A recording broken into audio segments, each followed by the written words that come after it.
Hey everyone, how you doing? This is Amon Green, Gourmet Packers all-time leading rusher, and you're watching Packers Total Access Live, your daily source for Packer content. Go Pack, go!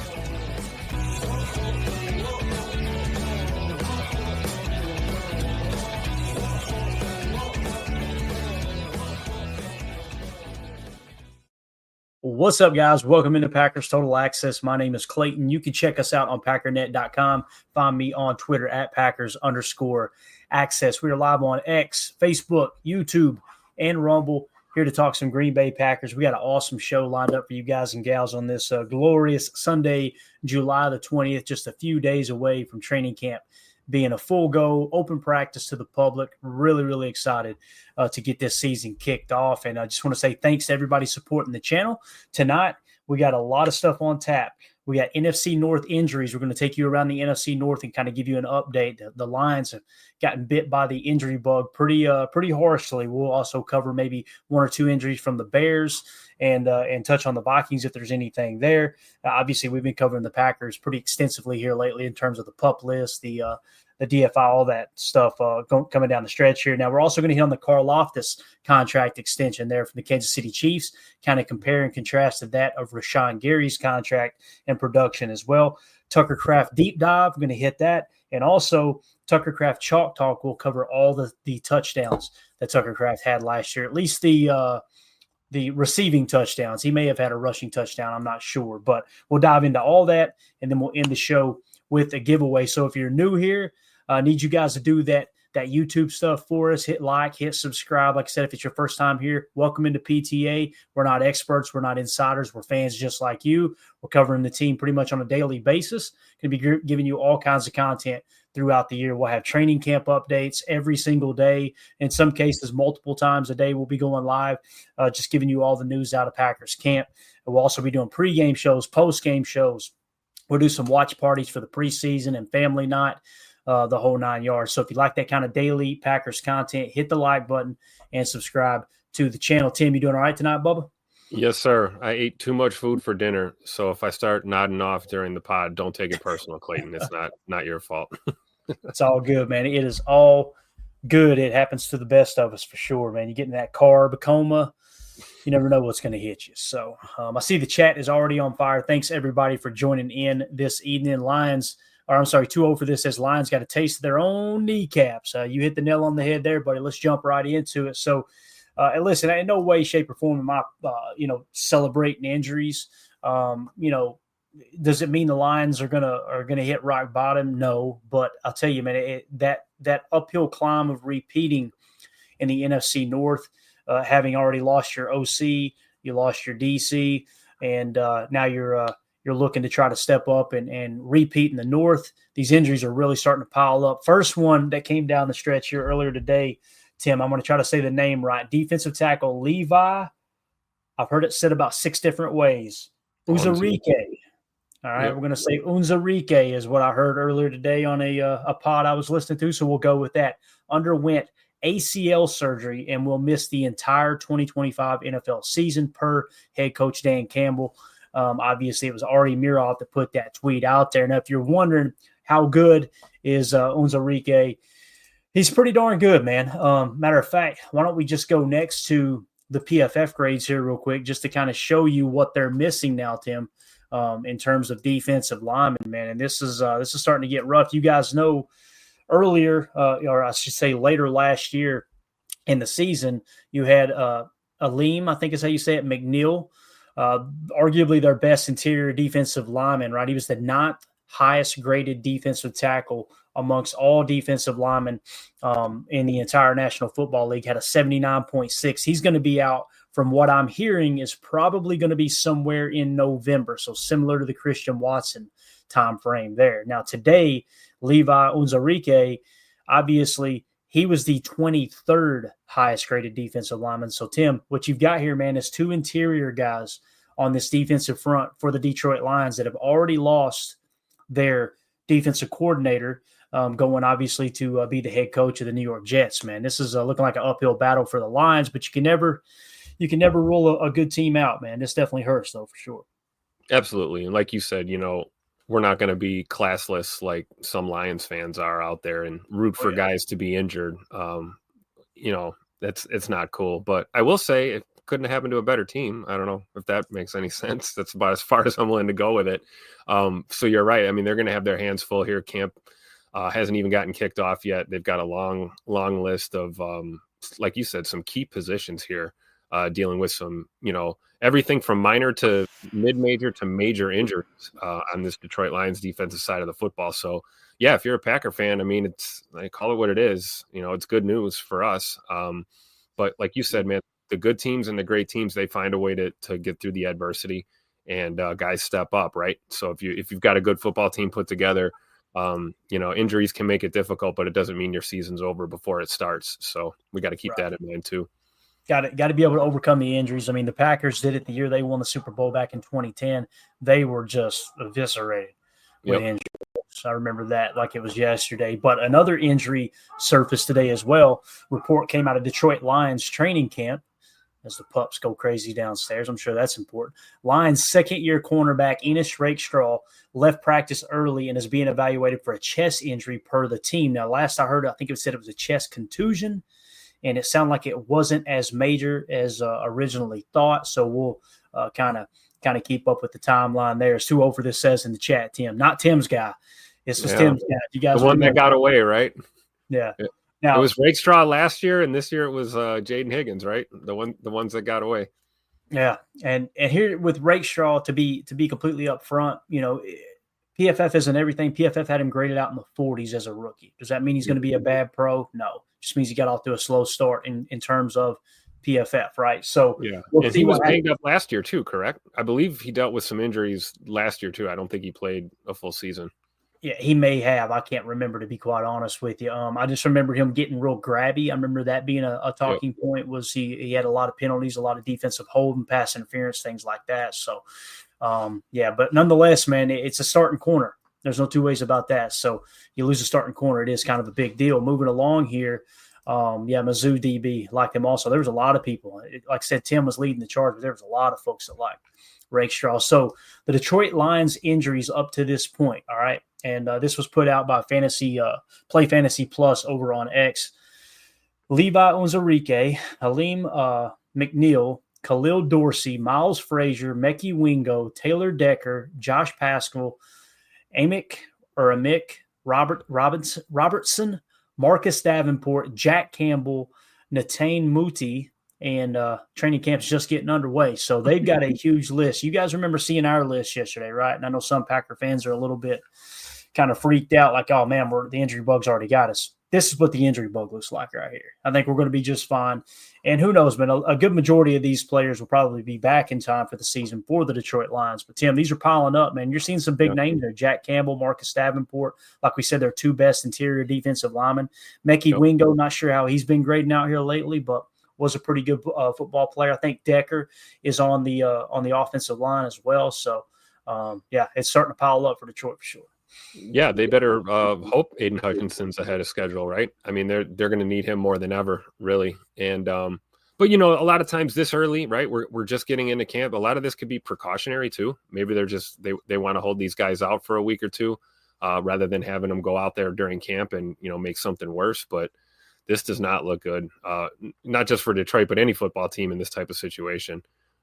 This many guys banged up, it's not good.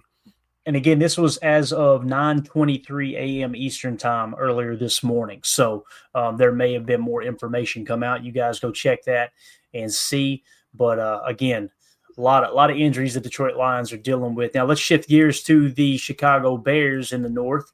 And they had an injury here. It looks like Bears placed cornerback Jalen Johnson and 3 others on active/non-football injury list. Now, typically the non-football injury list, it can be a multitude of things. Most of the time, more times than not, it's not serious. But nonetheless, Jalen Johnson, one of their best corners, I think he led them in interceptions 2 years ago. Listen, I'm not going to pile on too hard here with Jalen Johnson. I'm pretty sure, was that not the corner that prayed over Christian Watson when he tore the ACL? Yes, it was. Yes, it was. So you hate to see the good guys go. You hate to see anybody go down with an injury, but the good guys, obviously, I'm rooting against him every Sunday he plays football. Don't take this the wrong way, but it was very, very classy move seeing him pray over Christian like that. Absolutely. You love to see that. And, a lot of the negative stuff seems to get highlighted a lot these days, but it's important to remember that there's a lot of that in the league, a lot of positivity. A lot of dudes are, playing for each other, even your opponent out there. You guys are warriors on the field, and it's a respect thing. And I think it was a rare bit of class there from a Chicago Bear. We'll take that. Maybe that'll be contagious, and we'll find some class with some of our other division rivals, but I won't hold my breath. But the NFI list is tricky too this time of year, right, Clay? I mean, you can't tell me every one of these names on all these teams that they're all actually hurt, right? I mean, sometimes you park a guy on the NFI list till you sort other things out, Right. I won't get too speculative, but I think you get where I'm going with that. Oh yeah, no doubt about it, man. That's the old Bill Belichick trick too. When you're trying to inflate the numbers a little bit, get some extra bodies in for physicals, things like that. All of a sudden, players stub a toe or something. They're on a list to not top an active spot. But 2-0 for this says breaking news: the entire Bears roster is injured. Entire Bears roster is injured by being on the Bears roster. So there you go. You know what probably injured them is they showed up day one and they heard, Get ready to go. That would have injured me. I think I'd have been like, all right, let's go ahead and demand a trade. This dude's a little bit weird. Zach Pearson at Zach_Pearson over on X said the Bears have placed the following players on active/non-football injury list. This was as of yesterday. Okay, so DB Jalen Johnson, we talked about, quarterback Case Keenum, wide receiver Jade Walker, and running back Ian Wheeler. So they got a much smaller list, obviously, than some of the names that are being mentioned for the Detroit Lions. And again, I didn't see anything on the Minnesota Vikings. You guys know J.J. McCarthy is healthy, their new starting quarterback, who was a rookie last year, didn't get to practice with the team at all because he got hurt preseason, if I remember correctly, I think during training camp. So they're trying to work that out with a new starting quarterback, obviously with the departure of Sam Darnold going to, I believe it was Seattle, if I remember correctly. So Minnesota seems to be somewhat, pretty healthy, but they're dealing with that new quarterback. So everybody's got their own issues. The Packers, we got our issues. Our number one receiver in Christian Watson, he's going to be out till, late October, early November, somewhere around that time frame. Everybody's dealing with something. But it seems like it's gotten a hold of the Lions a little bit harder than everybody else. Tim, you got anything else to add to the NFC North, kind of around the North real quick? Thinking about the Vikings, right? KLC had some changes with his staff as well, correct? They've got a few new faces, I believe, this year. I'm not sure, to be honest with you. I should probably know that answer, but I'm not 100% sure. I mean, everybody usually has some kind of turnover, right? Yeah. It's just rare that you lose your OC and your DC like Detroit did. I mean, you talk to Lions fans like, oh, it ain't no big deal, and I'm going, man, I don't know if I was a Packer fan, right, and we had lost, an OC and a DC at the same time. We've replaced offensive coordinators, right? We've done that time and time again, it seems like. But defensive coordinators, it's more of replacing them to upgrade, right? Yeah. In this case, it's kind of like, all right, you promote from within, I believe, for both positions. No, offensively, I think they promoted from within. Defensively, they went and got, I want to say it was Dennis Allen. I could be wrong there. But, yeah, I don't know, man. I don't know about the Vikings staff turnover, to be honest with you. So, all right. I don't pay too much attention either. So, I don't blame you. I don't want to voluntarily go to that website, right? Oh, never, man, never. All right, so there's just your update around the NFC North. Now, let's shift gears. There was some news that broke earlier today from a contract standpoint, and I wanted to kind of compare apples to apples here and dive into this. As you can see, we put an article up over on our Patreon group. If you want to join our Patreon community, just scan the QR code in the upper right or go to patreon.com/Packer Fan Total Access. It also gets you entered into the giveaways. We're going to be giving away an autographed Kingsley Enagbare rookie card for anyone who was a member as of midnight last night, or 11:59 p.m. Eastern last night. And that also includes the YouTube members as well. So if you want to enter yourself into the future giveaways, just hit that join tab. You can go that route here on YouTube and just join as a member or join our Patreon community. So the Chiefs in 2022 first-round pick, George Karlaftis, reached agreement today on a 4-year, $93 million contract extension that includes $62 million guaranteed per his agency the Win Sports Group. All right. Karlaftis posted 24.5 sacks during his first 3 seasons in Kansas City, and now will continue as a focal point of the Chiefs defense. So seen a lot of reaction to this. Seen a lot of reaction. You said Kansas City and Chiefs, Clayton. AFAM's going to pop up if you say it one more time. Oh, I guarantee you. He probably broke this news way before any of us did. I guarantee you that. So again, when you look at those sack numbers, it's hard to not, okay, this is, their edge defender they're paying top money to, right? Okay, outside of Chris Jones, who we know he plays 3 tech, he could play 1, he could play edge. But when you look at the statistics, all right, the last 3 seasons, what's that come out to? 8 sacks a year, right? I wonder if anybody's kicking and screaming saying, oh, my God, we overpaid for this guy because he didn't have 10 sacks, didn't have double-digit sacks that we hear all the time with Rashawn Gary. So what I thought, let's do a little comp here real quick, all right? We'll comp the contract in a minute. But looking at the last 3 years, right, with Karlaftis, look at the quarterback pressure percentage. Last year, 9.6%. I repeat, 9.6%. Rashawn Gary, 13.4%. Let's go back one more year, 2023, 12.8%. Rashawn Gary, 17.4%. The year before, Karlaftis' rookie year, 8% pressure rate. And the year before that with Gary, 19% pressure rate. And if you're going, well, that was his rookie year, Clayton. Okay, let's go back to Gary's rookie year in 2019, 12.3%. Significantly higher than Karlaftis. Now, why am I comping those players? Because, again, now it comes down to, all right, what is the market for edge defenders? Is it worth it? Is Gary worth the money? Is Karlaftis worth the money? First of all, the player is worth whatever a team is willing to pay them. Period, case, clause. Goes for anything else in the world, right? So when you look at those numbers and you comp, the other thing I want to point out here, Karlaftis, when you look at the sacks, he had 8 sacks last year. Gary had 7.5, right? And you're going, okay, you have more sacks than him, Clayton. Look at the snaps, though, guys. Let's look at the pass rush snaps. 511 pass rush snaps to Gary's 389 because of that heavy rotation that Matt LaFleur has always used since he got to Green Bay, no matter who the DC was, heavy pass rusher, edge, defensive lineman, really in general, heavy rotation that they use. So he had a higher sack rate than Karlaftis, right? When you look at the run stops, his stop rate, Karlaftis had 248 run defensive snaps, right, with 26 stops. Gary only had 210 run defense snaps, so 38 less with 13 more run stops. But again, Rashawn Gary, you're cracking me up with that. Rashawn Gary led the league in terms of edge defenders. All edge defenders in the NFL, he led them in run stops. Okay, so just keep that in mind.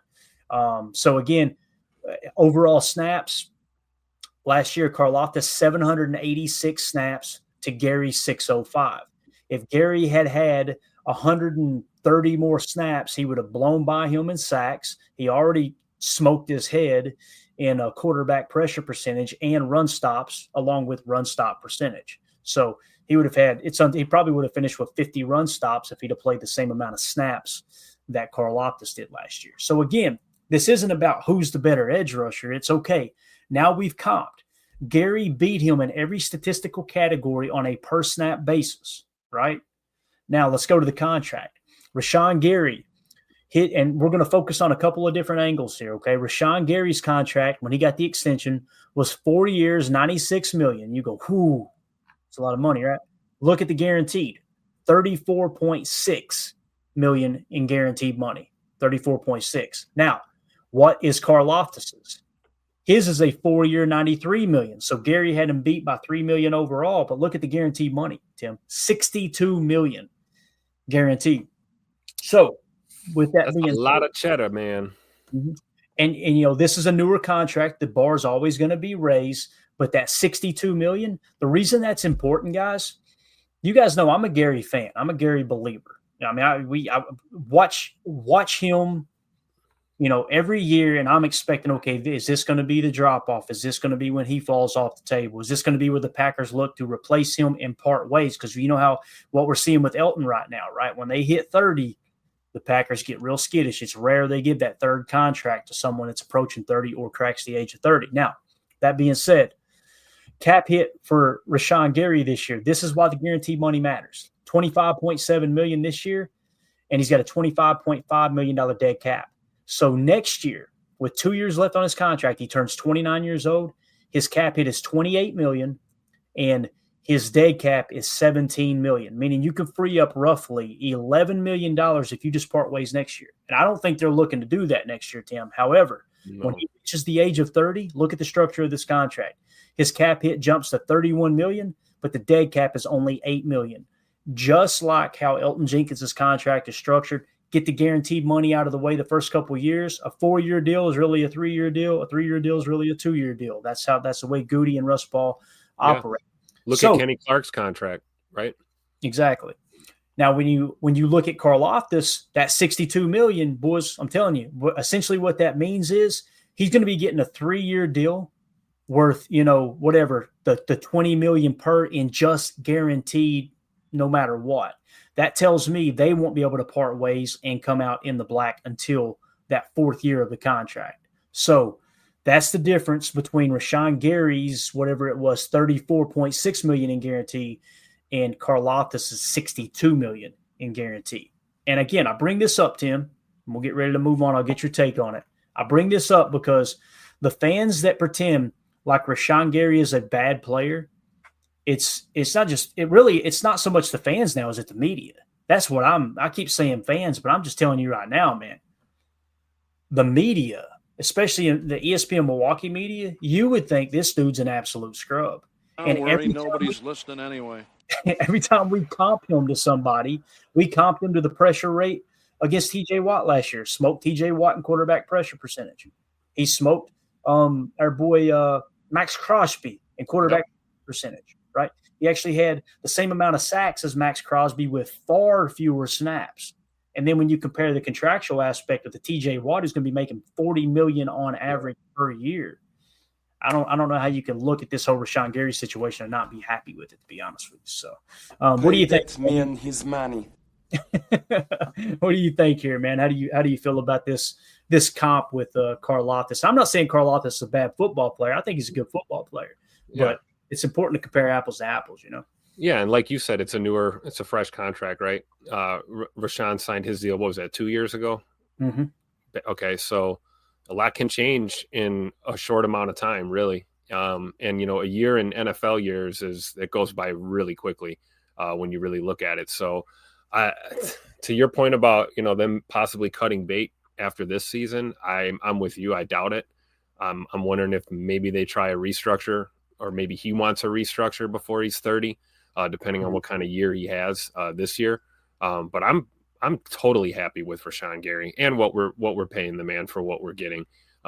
He's asked to play a couple of different roles in this defense, and unfortunately, those pass rush snaps they suffer when you're in a rotational lineup like we have here in Green Bay. Now, if we're talking about the possibility of an LVN getting kicked inside, possibly, right, Clayton? There might be some more snaps coming off the edge for Rashawn. So.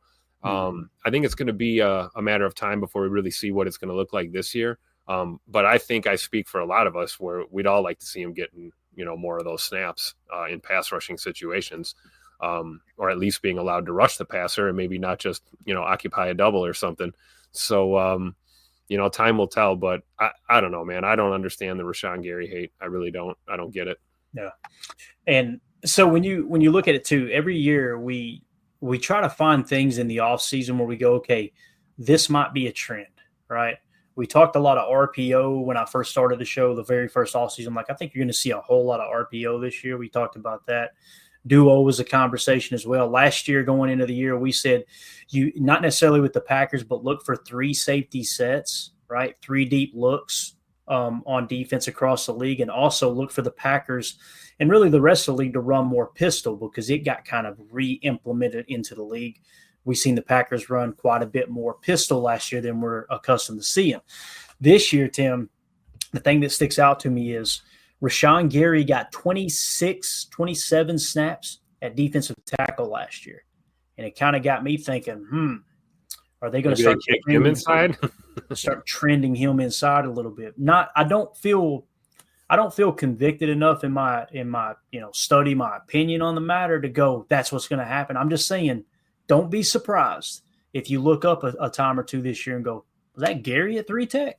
I wouldn't be surprised if that happens, especially in pass rushing situations. Because, again, we've seen it on tape quite a bit last year. So I say quite a bit more than we're accustomed to seeing Gary play inside. So, all right, there you go. Just a little it's important. Listen, this isn't a Chiefs podcast or a Chiefs show, but it's very important to keep your finger on the pulse when things happen around the league, because the league is cyclical. It's a copycat league. All these things are going to come into play together, right? And when you look at Lucas Van Ness this year, Tim, you come out this year and let's say he has similar numbers to Karlaftis, right?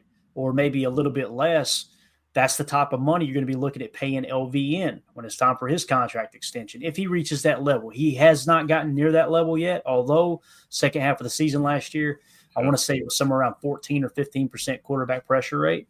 Yeah. Really, really good place to end the season for sure. He finished the year a little less than 12%, if I remember correctly. Yeah. Hopefully he starts this season off where he left off last year, right? Keeping that same momentum.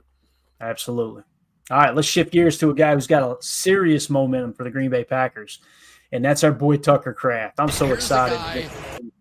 So excited this dude's a Green Bay Packer. So what I did was went through and did a quick little breakdown, and let's take a look at some of the numbers. And I want you guys to tell me in the chat, where do y'all think he ranks? Before we dive into the numbers, everybody rattle off where you think he ranks. Tucker Kraft amongst tight ends, would you say he's top 3, top 5, top 10, maybe even outside of the top 10? Maybe that's your opinion. Let us know in the chat. Where do you think Tucker Kraft ranks right now? And let's dive into it here. So I said Tucker Kraft becoming the next great Packers tight end. So what I did was just went random fire or rapid fire statistics that I think are important, okay, in terms of the tight end position. And we'll get to them here. Let's see what everybody says. Solder says 6. All right. Dead Fish says top 10. Holmes says 5. Cheese mode activated says top 3. Tony Holman says currently top 5. Ron Samville says top 7. Jagger says top 7. Coach Lynn says top 10. Stacy Mitchell top 5. Clint, the armchair quarterback, says 4. All right. Respect Oranges says 10, but can be 3 soon. I can see that. And Ed Madden says definitely top 10 and moving up. So let's get to it. In yards on fewer targets here, okay, and it's what I want to point out. He was 7th in yards, okay, amongst tight ends on far fewer targets. And here's what I mean by that. Look at the yardage, Tim. Brock Bowers led the league at 1,194 yards. Trey McBride had 1,146. George Kittle, 1,106. Jonnu Smith, 884. Travis Kelce, 823. Sam Laporta, 726. And then our very own Tucker Kraft coming in at 707 receiving yards. Now, here's what's important to understand. Look at the target share. Brock Bowers, who led the way, had 153 targets. Trey McBride, who was second, had 147. George Kittle had 94.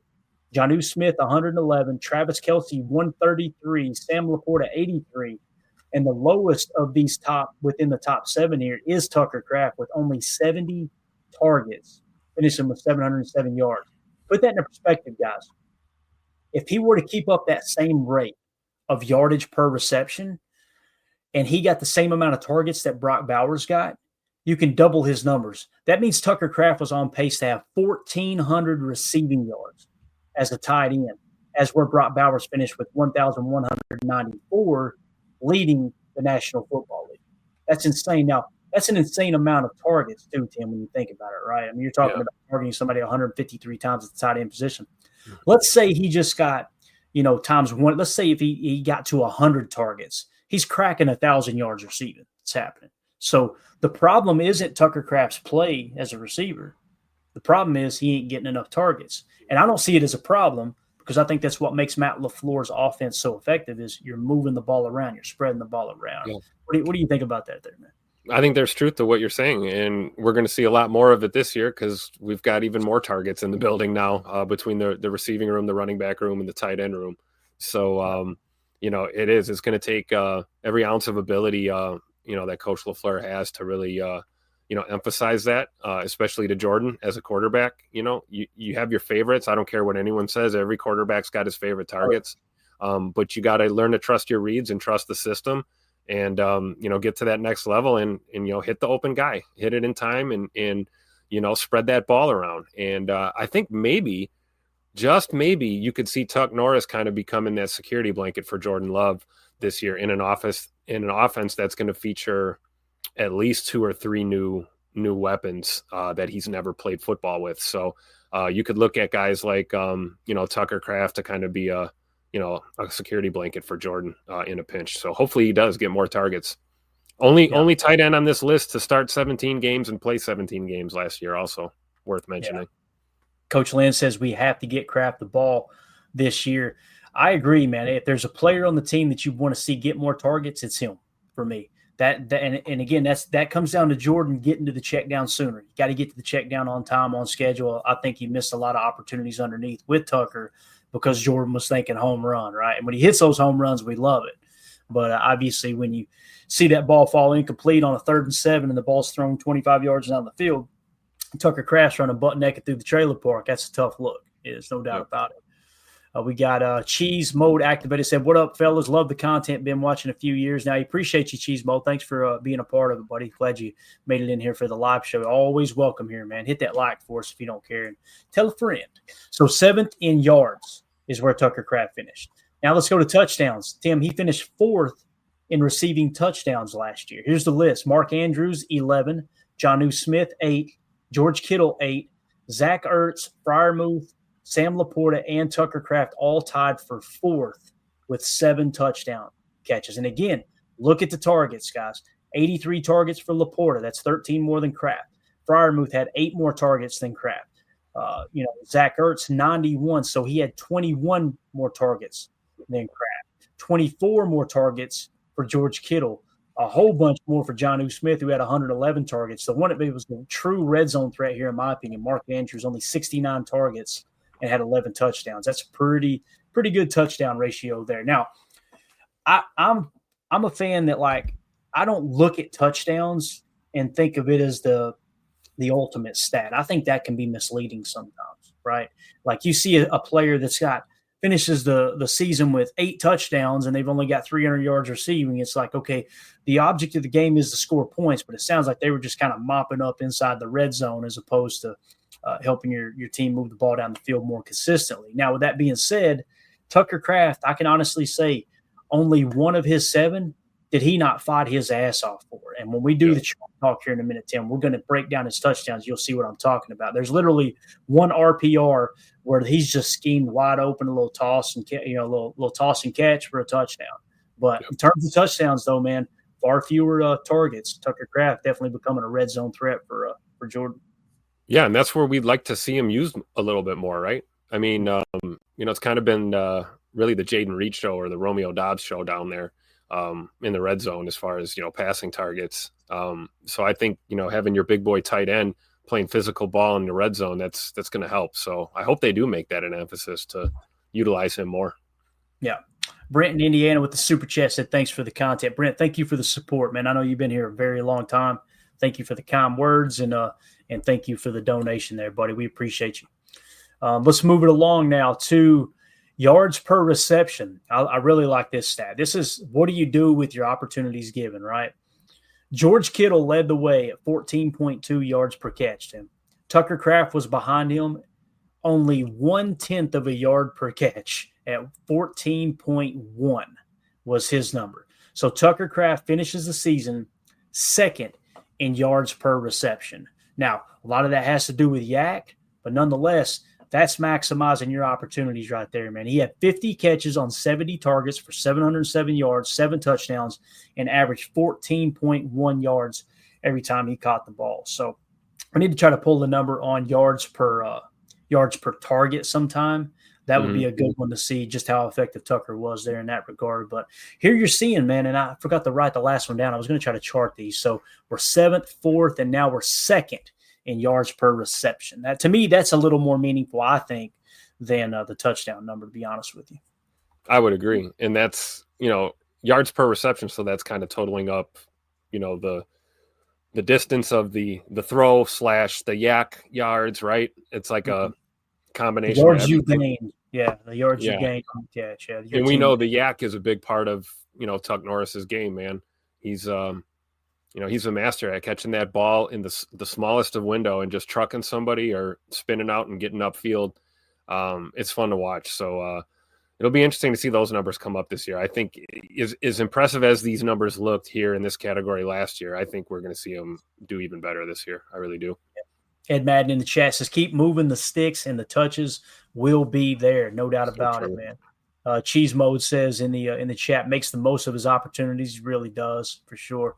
Ron Sample, that's the key, Ed. More consistent offense leads to more touches. Coach Lynn says balling. So everybody agrees this is a pretty significant number here, man. It really is. So I think so.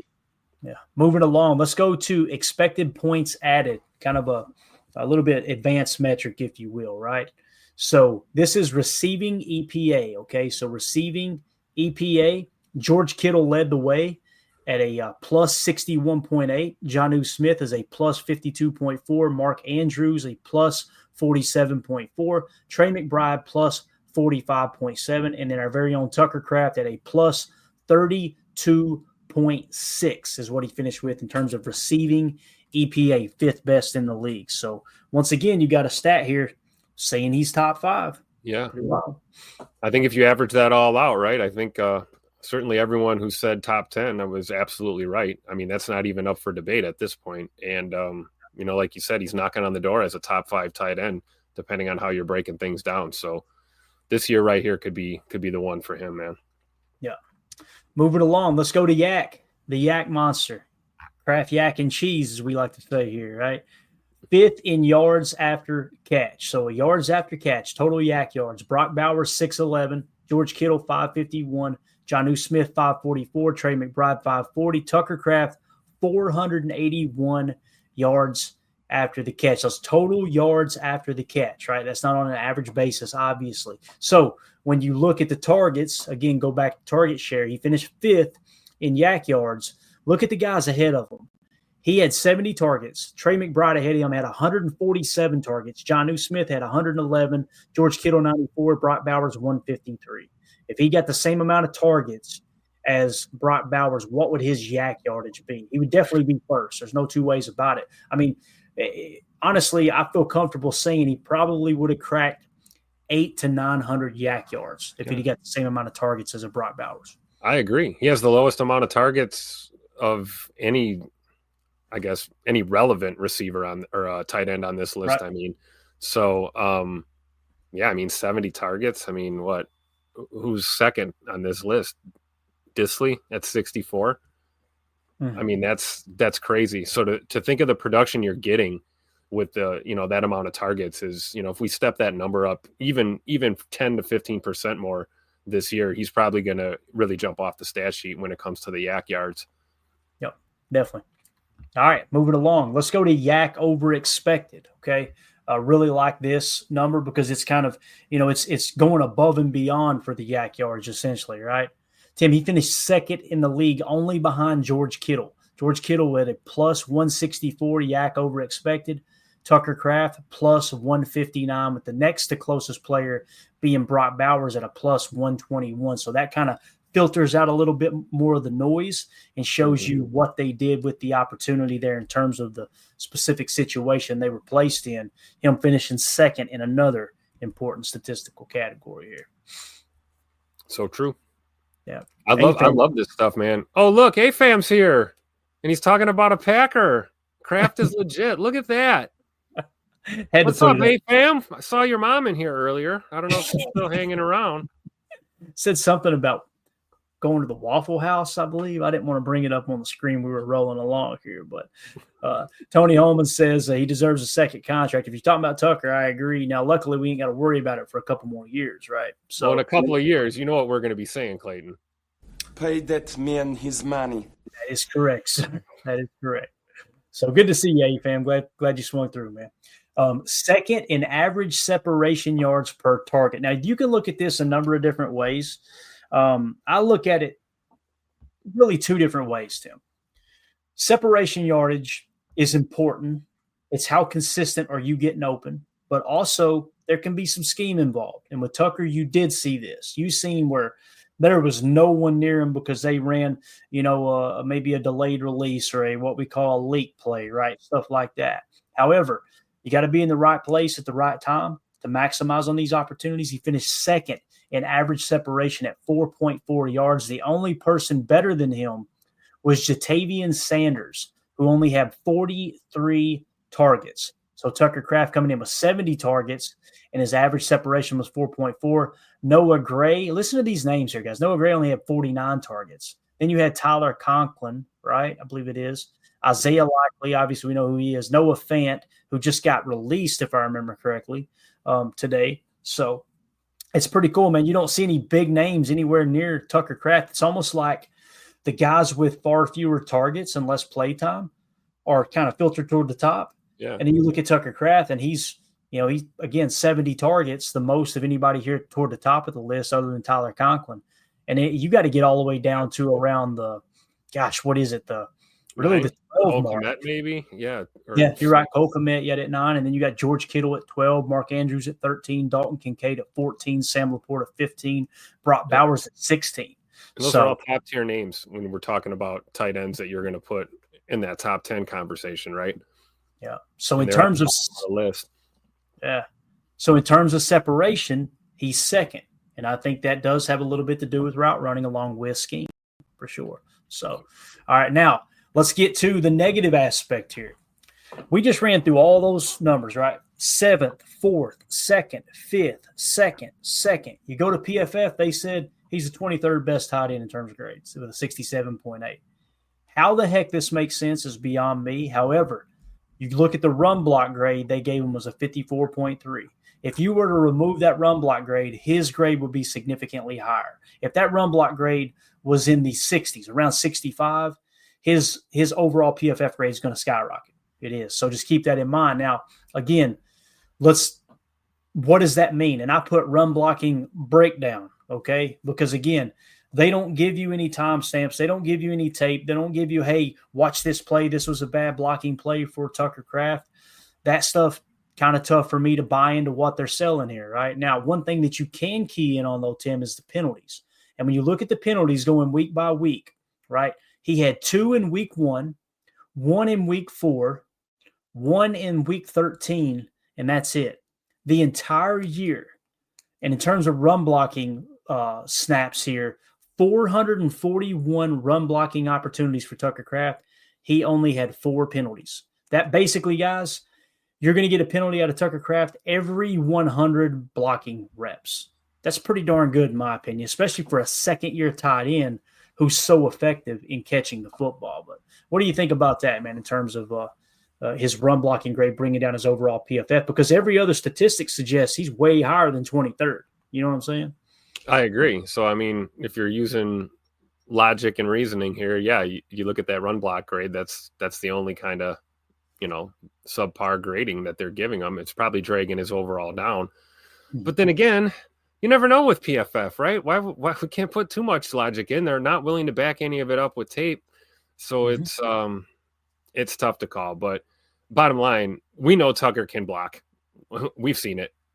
We know how effective he can be in both the pass and the run game as a blocker. However, I don't see us needing him to do as much blocking as maybe we've asked him to do in the past. I think he's going to be more of a featured target offensively. And I think if he stays north of that, 54, 55 run blocking grade, I'm okay with that. It's not plummeting his rating for me. And for all we know, he might get better. Let's see how he grades out this year. He might be in the 60s. Yep. Ed Madden says, I want to see film on his run blocking. I don't believe in PFF. I'm with you. Yeah, Cheese Mode Activated says, we've seen Tuck dog walk guys up the field run blocking. It's so true. I remember us calling out pancakes all year for sure. So, again, I don't think he's like Gronk level run blocking. Don't take this the wrong way. But to pretend like he's a 54.3 seems weird. But overall, though, PFF grade is rookie year 60.4. Again, what do we tell you guys to look out for with rookies? When a player grades out in the 60s as a rookie, according to PFF, typically it's a sign you got somebody there, right? You can grade out in the 50s and take a bigger step a second or third year and still make it. That can happen. Don't get me wrong. But someone hits that 60 mark, look out. Probably got you a good football player. In 2024, he increased to a 67.8. Tim, I wouldn't be surprised if your grade's out in the 70s this year, man. So I agree. Yeah. And again, only 4 penalties. So when you look at the run blocking grade in 2023, they gave him a 48.7. And then in 2024, he jumped to a 54.3. So even though that 54.3 in 2024 is bringing his overall grade down, or overall, PFF grade down, you've seen a pretty significant improvement there in his grade from that 48.7 to a 54.3. So I agree. Basically, what it comes down to, Tim, is in some of the more important statistics that we went through here. He finished 7th, 4th, 2nd, 5th, 2nd, and then the PFF grade was 27. So if we were to take these numbers, don't that feel like a top 5 tight end just based off of those specific statistics? Absolutely. Especially, we're talking about 2 years of NFL football here, right? We're going into junior year here, right? It's time for year 3. And I don't care what anyone says.